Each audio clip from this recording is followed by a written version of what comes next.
میں بہک سکوں یہ مجال کیا میرا رہنما کوئی اور ہے۔ الحمدللہ رب العالمین والصلاة والسلام علی سید الانبیاء والمرسلین اما بعد فاعوذ باللہ من الشیطان الرجیم بسم اللہ الرحمن الرحیم۔ الحمدللہ اللہ تعالیٰ کے فضل و کرم سے دروس قرآن کا سلسلہ جاری ہے، اور جس پروگرام میں ہم نے ان دروس کا انتظام کیا ہے، یہ درس آپ کی خدمت میں عرض کیے جا رہے ہیں۔ آپ جانتے ہیں کہ الہادی پروگرام ہے، اور اس پروگرام کا فارمیٹ ہی یہ ہے کہ ہم کسی ایک موضوع کا انتخاب کرنے کے بعد پھر اس سے متعلقہ وہ آیات ذکر کرتے ہیں جو اس موضوع کو واضح کر رہی ہوتی ہیں، اس موضوع سے متعلق ہوتی ہیں، اور ان آیات کو بیان کرتے ہوئے ہم مستند تفسیر کا سہارا لیتے ہیں، اور آپ کی خدمت میں ایک مخصوص قصد و ارادے سے تفسیر بیان کی جاتی ہے، اور وہ مخصوص قصد و ارادہ یہ ہے کہ ہم قرآن کے قریب آئیں۔ جو آیات میں اللہ تبارک و تعالیٰ نے ظاہری مقاصد رکھے ہیں، کچھ باطنی مقاصد رکھے ہیں، ان تک ہماری بآسانی رسائی ہو سکے۔ بعض چیزوں کے ظاہری مقاصد ہوتے ہیں، جیسے کہ آپ آیت پڑھیں گے، اس میں کچھ شرعی حکم بیان ہوا ہے، اس کا ایک ظاہری مقصد یہ ہے کہ آپ اس حکم پہ غور و تفکر کریں، اس حکم کو اوپر عمل کریں، اس شرعی حکم کو اپنے اوپر نافذ کریں۔ اور بعض اوقات اس میں ایک باطنی مقصد بھی پوشیدہ ہوتا ہے جو ظاہر میں نظر نہیں آ رہا ہوتا، جو ہم آپ کی خدمت میں عرض کرنے کی کوشش کر رہے ہیں کہ بظاہر جیسے پچھلی آیت کریمہ میں سورہ نام کی 95 سے 97 آیات کریمہ آپ کی خدمت میں عرض کی تھیں، جس میں اللہ تعالیٰ نے شروع میں ارشاد فرمایا کہ وہ گٹھلی اور دانے اور گٹھلی کو پھاڑنے والا ہے۔ اس کا ظاہر تو یہ ہے کہ بس ایک اطلاع دینا کہ اللہ تعالیٰ پھاڑنے والا ہے، لیکن اس کا ایک باطنی مقصد بھی ہے، اور وہ باطنی مقصد یہی ہے کہ اب اس جملے کو سننے کے بعد، اس خبر کو حاصل کرنے کے بعد، جب تمہیں پتہ چل گیا کہ یہ دانہ خود بخود نہیں پھٹتا، اتفاقی طور پر نہیں پھٹتا، بلکہ ایک ذات باقاعدہ اپنے ارادے سے اس کو پھاڑتی ہے، اور پھر اللہ تبارک و تعالیٰ نے جس چیز کا قصد و ارادہ کیا ہوتا ہے وہ چیز معرض وجود میں آتی ہے، تو اب اس کا باطنی مقصد یہ ہے کہ تم اس چیزوں پہ غور و تفکر کرو، اور پھر اس غور و تفکر کا بھی ایک کوئی نہ کوئی مقصد ہوگا، کہ صرف یہ نہیں کہ تم ایک جیسے عموماً سائنسدان حضرات جو ہیں وہ غور و تفکر کرتے ہیں کہ بس یہ چیز کیا ہے کیا ہے کیا ہے، تحقیق در تحقیق در تحقیق کرنے کے بعد اس کے بعد اور کچھ بھی نہیں، بس ایک چیز کی تہہ تک پہنچ گیا کہ ہاں یہ اس کی اصل ہے، یہاں سے یہ شروع ہوئی تھی، یہ اس کے مختلف پہلو ہیں، ختم۔ لیکن مسلمان ایسا نہیں، بلکہ مسلمان کو ان چیزوں پہ غور و تفکر کرنے کے بعد بھی ایک اور قصد و ارادے تک، اس کے پیچھے ایک اور قصد و ارادہ بھی کار فرما ہوتا ہے، اور وہ قصد و ارادہ ہے اللہ تبارک و تعالیٰ کی ذات کی معرفت، کہ اللہ کو پہچانو۔ ان کائنات میں موجود دلائل پر غور و تفکر کرنے کے بعد اللہ تبارک و تعالیٰ کی عظمت کو سمجھو، اس کی وسعت قدرت کو جانو۔ اس کا فائدہ یہ ہوگا کہ تم مطمئن ہو جاؤ گے، پہلی بات کہ تم نے جس معبود کا انتخاب کیا ہے وہ بالکل ٹھیک انتخاب ہے، درست انتخاب ہے، اور یہ اطمینان بھی بہت زیادہ تسلی بخش ہوتا ہے۔ دوسرا یہ کہ تم غلط کاموں سے بچ جاؤ گے، کہ اگر تم غلط معبود کو اختیار کر لیتے تو تمہاری آخرت برباد ہو جاتی۔ صحیح معبود کا اختیار کرنا نہ صرف تم میں تسلی پیدا کرے گا، تمہیں سکون فراہم کرے گا، بلکہ معبودان باطلہ کو اختیار کرنے سے جو نقصانات تمہاری طرف متوجہ ہو سکتے تھے ان سے بھی بچا لے گا۔ اور اس کے بعد پھر مزید آگے فائدے کہ انسان جب اللہ تبارک و تعالیٰ کے بارے میں مختلف انداز سے غور و تفکر کرتا ہے تو اس کی موجودگی کا احساس، اس کے دیکھتے رہنے کا احساس، اس کی گرفت کا شدید احساس، کہ اس کے لیے ہمیں پکڑنا کیا مشکل ہے، ہمیں موت کے منہ میں دھکیل دینا کیا مشکل ہے، جب پوری کائنات کو وہ کنٹرول کر رہا ہے، سورج اس کے حکم کے بغیر نہیں چل سکتا، چاند اس کے حکم کے بغیر نہیں چل سکتا، پورے ساتوں آسمان زمینیں اس نے اپنے کنٹرول میں کی ہوئی ہیں، تو جب وہ اتنے عظیم سلطنت کا مالک ہے تو آپ جیسے ایک 5 فٹ 4 فٹ 6 فٹ کے انسان کو قابو میں کرنا اس کے لیے کوئی مشکل ہو سکتا ہے؟ لیکن ہمارا ضعف یقین دیکھیے، بعض اوقات کچھ افرادی قوت حاصل کرنے کے بعد، کچھ منصب حاصل کرنے کے بعد، پیسے کی فراوانی کے بعد، ایک معمولی سے انسان اپنے بارے میں یہ سوچنے لگ جاتا ہے کہ اب میرا کوئی کچھ نہیں بگاڑ سکتا، اور ماد اللہ ثم ماد اللہ ایسے متکبر کو اگر یہ احساس دلانے کی بھی کوشش کی جائے کہ خالق ایسا ہے، اللہ ہے جو تجھے پکڑ سکتا ہے، تو چونکہ اس نے غور و تفکر تو کیا نہیں ہوتا، تو آپ یہ جاہلانہ جملہ بھی اس کے زبان سے سن سکتے ہیں کہ بعض لوگ اس طرح بول دیتے ہیں کہ ماد اللہ اب تو خدا بھی چاہے نا تو نہیں کروا سکتا، معاذ اللہ ثم معاذ اللہ ثم معاذ اللہ۔ اللہ تعالی ہمیں اس قسم کے متکبرانہ اور کافرانہ جملوں سے بچنے کی توفیق عطا فرمائے کہ کس طاقت اور کس بھروسے کے اوپر آپ نے اتنا بڑا جملہ کہہ دیا۔ اگر یہ کائنات میں موجود اللہ تبارک و تعالیٰ کی قدرت کے دلائل پر ادنا سا بھی غور و تفکر کر چکا ہوتا تو اس کو اپنی کمائیگی کا احساس ہوتا۔ اتنی بڑی بات کہتے ہوئے کبھی بھی اس کی زبان نہ پھسلتی۔ اتنا بڑا دعویٰ کرنا، اتنی جرأت مندی کے ساتھ یہ کلمہ زبان سے نکالنا، کبھی اس کی ہمت نہ کی ہوتی۔ میرا رہنما کوئی اور ہے۔ آپ اور ہم الحمدللہ بہت بڑے سعادت مند ہیں۔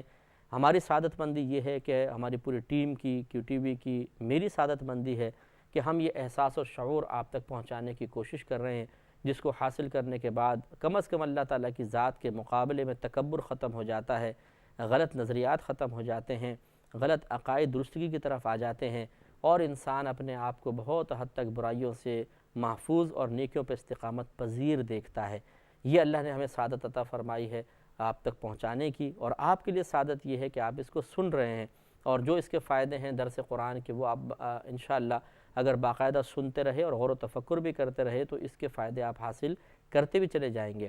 تو یہی ہمارا مقصد ہے، اور اس مقصد کی تکمیل کے لیے آپ بھی ہمارا اتنا ضرور ساتھ دیں کہ مستقل پروگرام دیکھا کریں، اور جب یہ پروگرام آئے دوسروں کی اس کی دعوت دے دیا کریں، دوسروں کو بھی شعور بیدار کریں کہ وہ دیکھیں۔ ہو سکتا ہے کہ آپ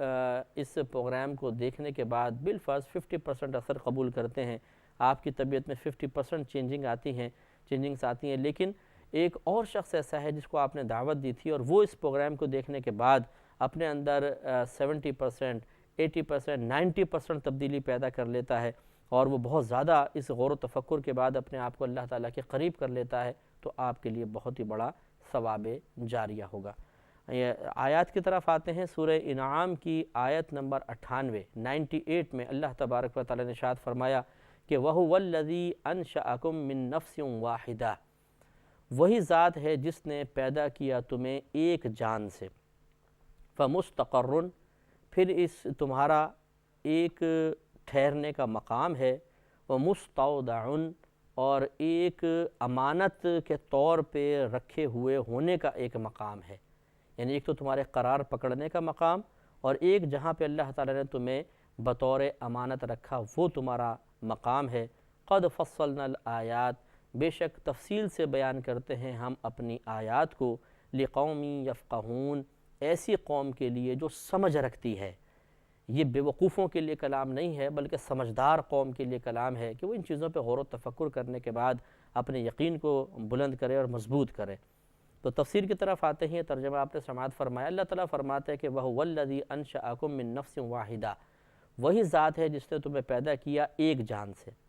اللہ تبارک و تعالیٰ کی دی گئی اطلاع کے مطابق ہم تمام انسان فقط ایک جان سے پیدا ہوئے ہیں، اور وہ ہیں حضرت آدم علیہ السلام۔ اللہ تبارک و تعالیٰ نے یہ صحیح حدیثیں بتاتی ہیں کہ اللہ تعالیٰ نے فرشتے کو حکم دیا کہ جا کر زمین سے مٹی لے کر آؤ۔ اس نے عرض کیا رب کریم کہاں کی مٹی لے کر آؤں؟ فرمایا کہ مختلف جگہ کی مٹی لاؤ۔ تو اس نے کہیں سے سخت جگہ سے مٹی اٹھائی، کہیں نرم جگہ سے مٹی اٹھائی، پھر مختلف کلرز کی مٹی، کہیں کی سفید مٹی ہوتی ہے آپ نے دیکھا ہے، کہیں سیاہ مٹی ہوتی ہے، کہیں زرد رنگ کی مٹی ہوتی ہے، کہیں پیلے رنگ کی مٹی ہوتی ہے، مختلف اس نے جگہ سے مٹیاں اٹھا کر وہ لے کر آیا۔ اللہ تعالیٰ کے حکم سے اس میں پانی ملایا گیا، اسے گوندھا گیا، اس سے پھر ایک پتلہ آدم تیار کیا گیا، اور پھر اللہ تبارک و تعالیٰ نے اپنی طرف سے اس میں ایک روح پھونک دی، اور وہ ایک جیتے جاگتے انسان بن گئے۔ تو یہ اسی لیے اللہ تعالیٰ بیان فرماتا ہے، جیسے ہم کہتے ہیں کہ انسان کی اصل مٹی ہے، کہ انسان کو مٹی سے پیدا کیا، تو یہاں انسان سے مراد ہر انسان نہیں ہے بلکہ آدم علیہ السلام مراد ہیں، کہ سب سے پہلے جو ہمارے والد محترم ہیں جن کو ابو البشر کہتے ہیں، تمام انسانوں کے باپ آدم علیہ السلام، ان کو اس طریقے سے مٹی سے پیدا کیا گیا۔ یہی وجہ ہے کہ جب ان کی اولاد ہوئی تو اسی مٹی کے مختلف اثرات اس اولاد میں نظر آتے ہیں۔ بہت سے سخت مزاج ہیں، بہت سے نرم مزاج ہیں، بہت سے بخیل ہیں، بہت سے دھوکے فراڈ ان کی طبیعت کے اندر ہوتا ہے۔ اسی طرح کوئی کالے رنگ کا ہے، کوئی پیلے رنگ کا ہے، کوئی سفید رنگ کا ہے، کوئی سانولے رنگ کا ہے۔ اس مٹی کے اثرات ہیں، جو مٹی سخت جگہ کی تھی اس بدن میں سختی پیدا ہوتی ہے، قلب میں سختی پیدا ہوتی ہے، جو فطری لحاظ سے، ایک تو یہ کہ ماحول اثر انداز ہو کے انسان کو سخت بنا دیتا ہے، جیسے ڈاکٹرز حضرات ہوتے ہیں کہ ہم جیسے عام لوگ اگر کسی کا بلڈ نکلتا ہوا دیکھیں، کسی کے کٹ لگا ہوا دیکھ لیں تو ہمیں وومیٹنگ شروع ہو جائے گی، ہاتھ کانپیں گے، بلڈ پریشر لو ہو جائے گا. لیکن ڈاکٹرز حضرات چونکہ پریکٹس میں رہتے ہیں، پریکٹیکل باقاعدہ کرتے رہتے ہیں، یہ خصوصاً جو ایمرجنسی وارڈز میں ہوتے ہیں کہ ان کے سامنے لاشیں آ رہی ہیں، کان کٹے ہوئے ہیں، جیسے بم بلاسٹ ہوتا ہے، ٹانگیں اڑی ہوئی ہیں، پسلیاں پھٹ گئی ہیں، پیٹ پھٹ گیا، آنتیں باہر آ رہی ہیں، ان کو فیل نہیں ہوتا، اس لیے کہ وہ اس کو دیکھ کے عادی ہو چکے ہوتے ہیں. یہ ایک ماحول کا اثر طاری ہو جانا. ایک ہے پیدائشی طور پر جس کو جبلت کہتے ہیں، جس کو فطرت کہتے ہیں. تو یہ اس مٹی کے اثر یہ فطرت میں نظر آتے ہیں کہ بعض لوگ مطلب فطرتاً غصے والے بہت زیادہ ہوتے ہیں. یہ الگ بات ہے کہ بعض اوقات پھر ماحول اثر انداز ہو کر ان کو نرم بنا دیتا ہے، غصہ ضبط کرنے والا بنا دیتا ہے. لیکن بہت سے غصیلے ہوتے ہیں، بہت سے طبیعت کے لحاظ سے بڑے نرم ہوتے ہیں. خلاصہ کلام یہ ہے کہ اللہ تعالیٰ نشاندہی فرما رہا ہے کہ ہم نے تمہیں ایک جان سے پیدا کیا، اور وہ ایک جان آدم علیہ السلام ہے. پھر اللہ تعالیٰ نے آدم علیہ السلام کی پسلی سے بی بی حوا رضی اللہ تعالیٰ عنہا کو پیدا فرمایا. یہ بخاری کی روایت سرکار صلی اللہ علیہ وسلم نے ارشاد فرمایا کہ اللہ تعالیٰ نے بی بی حوا کو پسلی سے پیدا کیا. جب جوڑا بن گیا پھر ان سے مزید اور اللہ تبارک و تعالیٰ نے اولادیں پیدا فرمائیں. لہٰذا معلوم ہوا کہ ہم سب صرف ایک انسان کی پیداوار ہیں، ایک جان کی پیداوار ہیں. میرا رہنما کوئی اور ہے. تو کیا یہ اللہ تبارک و تعالیٰ کی قدرت عظیمہ نہیں ہے کہ آج دنیا کے اندر موجود کروڑوں انسان صرف ایک ذات سے پیدا کیے گئے ہیں، اور وہ ایک ذات مٹی سے پیدا کی گئی ہے. کتنی حیرت انگیز تخلیق ہے، آپ ذرا غور فرمائیں. ابھی اس میں روح کا تذکرہ آ گیا کہ اللہ تبارک و تعالیٰ نے پتلا تیار کیا، پھر اس پہ اپنی طرف سے روح پھونک دی گئی. اس روح کی ماہیت اور حقیقت ہی کیا ہے؟ اب بڑے بڑے سائنسدان اس مقام پر آ کے اپنے سر کو جھکانے پر مجبور ہیں، اور یہ راز کبھی بھی افشا نہیں ہو سکتا. ہم چیلنج کرتے نہیں ہو سکتا، اس لیے کہ ہمارا قرآن یہ کہہ رہا ہے کہ روح کی حقیقت کوئی نہیں جانتا سوائے اللہ تبارک و تعالیٰ کے. اس میں بھی اختلاف ہے کہ نبی کریم صلی اللہ علیہ وسلم کو اس کا علم دیا گیا تھا یا نہیں دیا گیا تھا. تو جمہور علماء تو یہی کہتے ہیں محققین کہ نبی کریم صلی اللہ علیہ وسلم کو اس کا علم تو دیا گیا تھا، اس کی حقیقت کی معرفت تو نبی کریم صلی اللہ علیہ وسلم کے پاس تھی، لیکن لوگوں کو بتانے سے منع کر دیا گیا تھا. اور بعض نے انکار کیا ہے کہ نبی کریم صلی اللہ علیہ وسلم کو بھی اللہ تبارک و تعالیٰ نے روح کا علم عطا نہیں فرمایا. یہ اللہ تعالیٰ کے ان رازوں میں سے ایک راز ہے جس میں اللہ کی ذات کے علاوہ کوئی بھی اس میں شریک نظر نہیں آتا ہے. بہرحال اس سے بحث نہیں ہے کہ نبی کریم صلی اللہ علیہ وسلم کو اس کا علم دیا گیا یا نہیں دیا گیا. یہ ضرور موضوع بحث ہونا چاہیے کہ روح کی ماہیت اور حقیقت کی اس پر ہم مطلع ہو سکتے ہیں کہ نہیں ہو سکتے ہیں؟ ہم نہیں ہو سکتے ہیں. اور بڑی حیرت انگیز چیز ہے، آپ غور کریں. اگرچہ یہاں روح کا تذکرہ نہیں ہے، لیکن میں اللہ تبارک و تعالیٰ کی چونکہ قدرت کا احساس دلانا یہی یہاں پر ہمارے دروس سے مقصود ہے، اس لیے میں اس چیز کو لے رہا ہوں کہ آپ دیکھیں، آپ ایک شیشے کی بوتل میں ایک مکھی کو بند کر دیں اور اوپر سے آپ بالکل پیک کر دیں ایئر ٹائٹ. تھوڑے عرصے بعد وہ مکھی مر جائے گی. لیکن کیا کوئی چیز ایسی ہے کہ جو اندر آپ کو نظر آئے، یعنی اس کی روح نکلتی ہوئی شیشے کو پھاڑتی بھی نکل جائے، اوپر سوراخ کر کے نکل جائے؟ نہیں، نظر نہیں آئے گی، صرف مکھی نظر آئے گی آپ کو. انسان کو بند کر دیجئے جو قریب المرگ، ایک شوکیس میں بند کر دیجئے، ایک تابوت شیشے کا بنا کر، جب وہ مرے گا روح ضرور نکلے گی اس کے بدن سے، لیکن نظر نہیں آئے گی. یہ حیرت انگیز چیز اللہ نے پیدا کی کہ ایسی چیز جس کے بغیر جسم انسانی بیکار ہے، مٹی کا ڈھیر. جیسی روح نکلتی ہے آپ دیکھیں ہاتھ ادھر گر جاتے ہیں، ادھر دوسرا ہاتھ، سر ڈھلک جاتا ہے، پیر گر جاتے ہیں. وہی مضبوط انسان جو پہلے کسی کو مار سکتا تھا، پہلے طاقت سے چیز اٹھا سکتا تھا، لیکن کوئی چیز اس کے بدن سے نکلی ہے، اس کے نکلتے ہی پورے جسم کی آٹومیٹک فیکٹری رک جاتی ہے، دل پمپ کرنا چھوڑ دیتا ہے، بلڈ سرکولیشن رک جاتی ہے،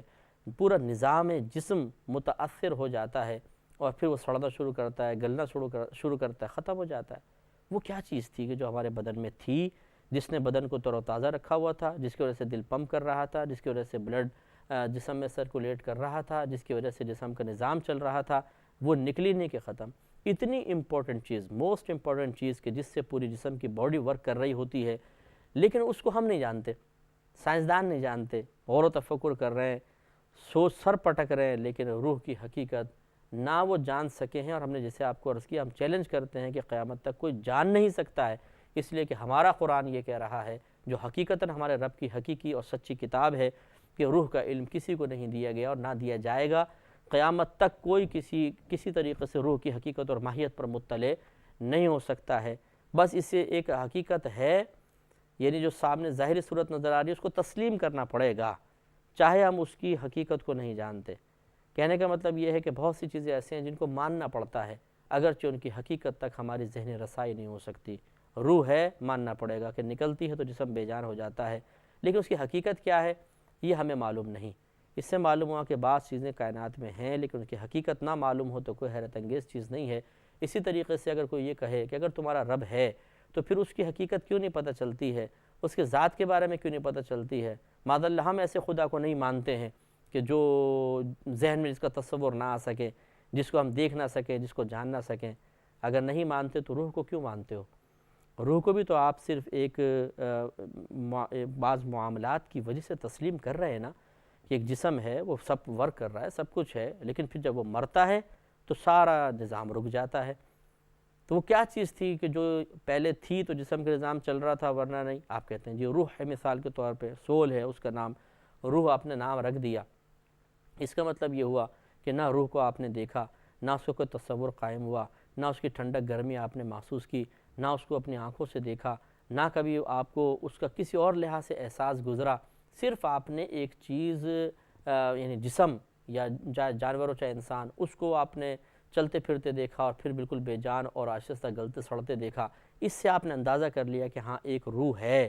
اور اس کو آپ مانتے ہیں، اس کا یقین رکھتے ہیں، چاہے اس کی حقیقت نہیں جانتے، اس کا تصور قائم نہیں کر سکتے، اس کو آنکھوں سے دیکھ نہیں سکتے، تو پھر اللہ تبارک و تعالیٰ کے بارے میں انکار کیوں؟ اس کے بارے میں بھی غور و تفکر کریں۔